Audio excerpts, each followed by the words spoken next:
السلام علیکم پیارے دوستو، آج کا ہمارا ٹاپک ہے کہ جب حضرت حلیمہ سعدیہ رضی اللہ تعالیٰ عنہا کی گود میں ہمارے پیارے نبی صلی اللہ علیہ وآلہ وسلم آئے۔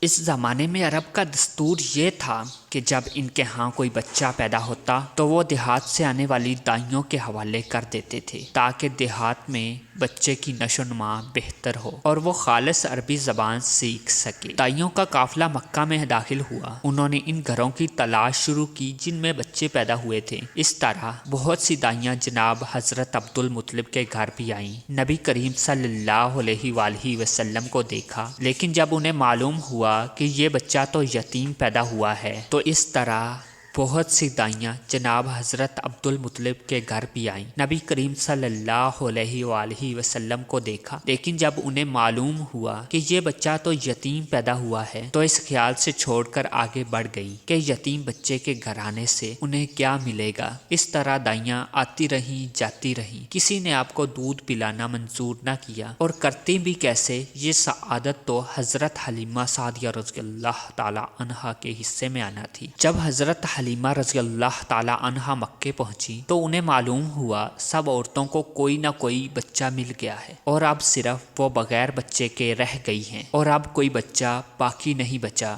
ہاں، ایک یتیم بچہ ضرور باقی ہے جسے دوسری عورتیں چھوڑ گئی ہیں۔ حضرت حلیمہ سعدیہ رضی اللہ تعالی عنہا نے اپنے شوہر عبداللہ ابن حارث سے کہا، خدا کی قسم مجھے یہ بات بہت ناگوار گزر رہی ہے کہ میں بچے کے بغیر جاؤں، دوسری سب عورتیں بچے لے کر جائیں، یہ مجھے تانے دیں گے، اس لیے کیوں نہ ہم اس یتیم بچے کو لے لیں۔ عبداللہ بن حارث بولے، کوئی حرج نہیں، ہو سکتا ہے اللہ اسی بچے کے ذریعے ہمیں خیر و برکت عطا فرمائے۔ چنانچہ حضرت حلیمہ سعدیہ رضی اللہ تعالی عنہا حضرت عبد المطلب کے گھر گئیں۔ جناب حضرت عبد المطلب اور حضرت آمنہ نے انہیں خوش آمدید کہا۔ پھر حضرت آمنہ انہیں بچے کے پاس لے آئیں۔ آپ اس وقت ایک اونی چادر میں لپٹے ہوئے تھے، وہ چادر سفید رنگ کی تھی، آپ کے نیچے ایک سبز رنگ کا ریشمی کپڑا تھا، آپ سیدھے لیٹے ہوئے تھے، آپ کے سانس کی آواز کے ساتھ مشک کی سی خوشبو نکل کر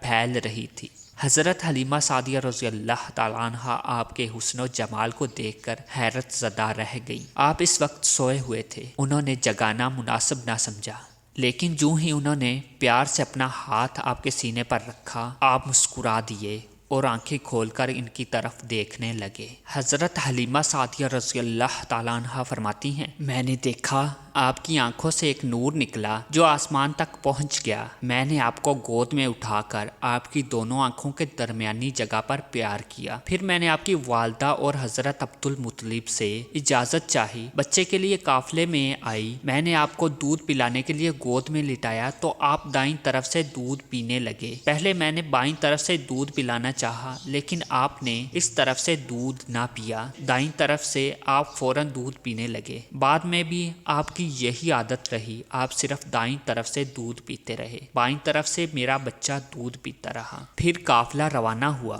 حضرت حلیمہ سعدیہ رضی اللہ تعالیٰ عنہا فرماتی ہیں، میں اپنے خچر پر سوار ہوئی، آپ کو ساتھ لے لیا۔ اب جو ہمارا خچر چلا تو اس قدر تیز چلا کہ اس نے پورے قافلے کی سواریوں کو پیچھے چھوڑ دیا۔ پہلے وہ مریل ہونے کی بنا پر سب سے پیچھے رہتا تھا۔ میری خواتین ساتھی حیرانگی سے مخاطب ہوئیں، اے حلیمہ، یہ آج کیا ہو رہا ہے؟ تمہارا خچر اس قدر تیز کیسے چل رہا ہے؟ کیا یہ وہی خچر ہے جس پر تم آئی تھی اور جس کے لیے ایک ایک قدم اٹھانا مشکل تھا؟ جواب میں نے ان سے کہا، بے شک یہ وہی خچر ہے، اللہ کی قسم اس کا معاملہ عجیب ہے۔ پھر یہ لوگ بنو سعد کی بستی پہنچ گئے۔ ان دنوں یہ علاقہ خشک اور قحط زدہ تھا۔ حضرت حلیمہ سعدیہ رضی اللہ تعالیٰ عنہا فرماتی ہیں، اس شام جب ہماری بکریاں چر کر واپس آئیں تو ان کے تھن دودھ سے بھرے تھے، جبکہ اس سے پہلے ایسا نہیں تھا۔ ان میں سے دودھ بہت کم اور بہت مشکل سے نکلتا تھا۔ ہم نے اس دن اپنی بکریوں کا دودھ دھویا تو ہمارے سارے برتن بھر گئے اور ہم نے جان لیا کہ یہ ساری برکت اس بچے کی وجہ سے ہے۔ آس پاس کی عورتوں میں بھی یہ بات پھیل گئی،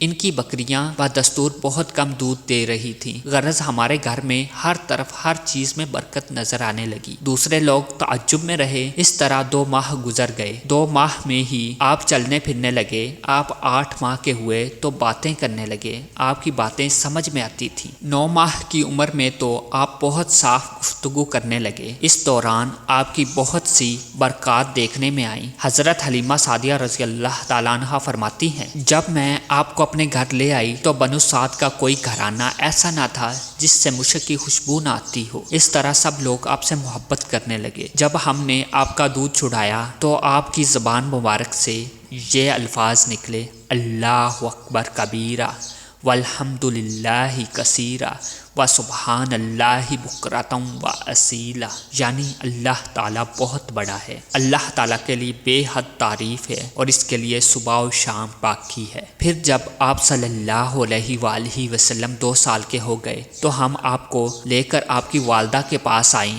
اس عمر کو پہنچنے کے بعد بچوں کو ماں باپ کے حوالے کر دیا جاتا تھا۔ ادھر ہم آپ کی برکات دیکھ چکے تھے اور ہماری آرزو تھی کہ ابھی آپ کچھ اور مدت ہمارے پاس رہیں۔ چنانچہ ہم نے اس بارے میں آپ کی والدہ سے بات کی۔ ان سے یوں کہا، آپ ہمیں اجازت دیجیے کہ ہم بچے کو 1 سال اور اپنے پاس رکھیں، میں ڈرتی ہوں کہیں اس پر مکہ کی بیماریوں اور آب و ہوا کا اثر نہ ہو جائے۔ جب ہم نے ان سے بار بار کہا تو حضرت آمنہ رضی اللہ تعالیٰ عنہا مان گئی اور ہم آپ کو پھر اپنے گھر لے آئے۔ جب آپ کچھ بڑے ہو گئے تو باہر نکل کر بچوں کو دیکھتے تھے، وہ آپ کو کھیلتے نظر آتے، آپ ان کے نزدیک نہ جاتے۔ ایک روز آپ نے مجھ سے پوچھا، امی جان کیا بات ہے؟ دن میں میرے بھائی بہن نظر نہیں آتے؟ آپ اپنے دودھ شریک بھائی عبداللہ اور بہنوں انیسہ اور شیمہ کے بارے میں پوچھ رہے تھے۔ حضرت حلیمہ رضی اللہ تعالیٰ عنہا فرماتی ہیں، میں نے آپ کو بتایا وہ صبح سویرے بکریاں چرانے جاتے ہیں، شام کے بعد گھر آتے ہیں۔ یہ جان کر آپ نے فرمایا، تب مجھے بھی ان کے ساتھ بھیج دیا کریں۔ اس کے بعد آپ اپنے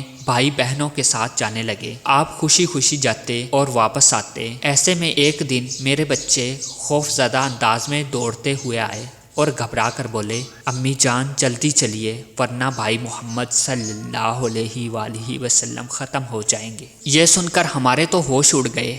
دوڑ کر وہاں پہنچے، ہم نے آپ کو دیکھا، آپ کھڑے ہوئے تھے، رنگ اڑا ہوا تھا، چہرے پر زردی چھائی ہوئی تھی، اور یہ اس لیے نہیں تھا کہ آپ کو سینہ چاک کیے جانے سے کوئی تکلیف ہوئی تھی، بلکہ ان فرشتوں کو دیکھ کر آپ کی حالت ہوئی تھی۔ حلیمہ سعدیہ رضی اللہ تعالیٰ عنہا فرماتی ہیں، ہم نے آپ سے پوچھا کیا ہوا تھا؟ آپ نے فرمایا، میرے پاس 2 آدمی آئے تھے، وہ سفید کپڑے پہنے ہوئے تھے، وہ دونوں حضرت جبرائیل اور حضرت میکائیل علیہ السلام تھے۔ ان دونوں میں سے ایک نے کہا، کیا یہ وہی ہیں؟ دوسرے نے جواب دیا، ہاں یہ وہی ہیں۔ پھر وہ دونوں میرے قریب آئے، مجھے پکڑا اور لٹا دیا۔ اس کے بعد انہوں نے میرا پیٹ چاک کیا اور اس میں سے کوئی چیز تلاش کرنے لگے۔ آخر انہیں وہ چیز مل گئی اور انہوں نے اسے باہر نکال کر پھینک دیا۔ میں نہیں جانتا وہ کیا چیز تھی۔ اس چیز کے بارے میں دوسری روایت میں یہ وضاحت ملتی ہے کہ وہ سیاہ رنگ کا ایک دانہ سا تھا۔ یہ انسان کے جسم میں شیطان کا گھر ہوتا ہے اور شیطان انسان کے بدن میں یہیں سے اثرات ڈالتا ہے۔ حضرت حلیمہ سعدیہ رضی اللہ تعالیٰ عنہا فرماتی ہیں، پھر ہم آپ کو گھر لے آئے۔ اس وقت وہ میرے شوہر